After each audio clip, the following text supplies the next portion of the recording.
Hello everyone, welcome to the 7th lecture on network theory. So in my previous lecture, we solved some numericals based on the mesh analysis. Now in today's lecture, we will talk about the node analysis and we solve some numericals based on the node analysis. So basically the node analysis it is based on the Kirchhoff current law, and as we discussed in my previous lectures that the node analysis, basically here we apply the KCL, and the KCL is the algebraic sum of the currents at a particular node is equal to 0, and we follow a convention. Either we can take the incoming current as a positive or we can take negative.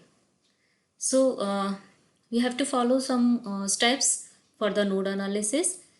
So in the given network, first of all we mark the number of nodes and we assign a reference node. So the reference node, generally we take the ground node, and with respect to the reference node we assign the current and the voltage in each branch.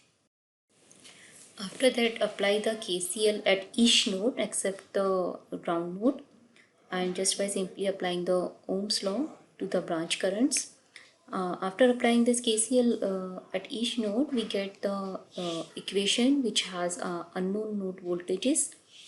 So the simultaneous equation which we get after applying the KCL, this equation can be solved by any method.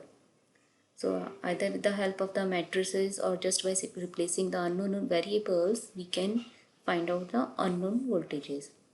So the node analysis we will discuss with the help of the examples also. So let us start with the examples. So I have taken 4 examples. So 2 examples has only dependent source and 2 example has only independent source. So we see all variety of numericals and we apply the nodal analysis to solve the numericals.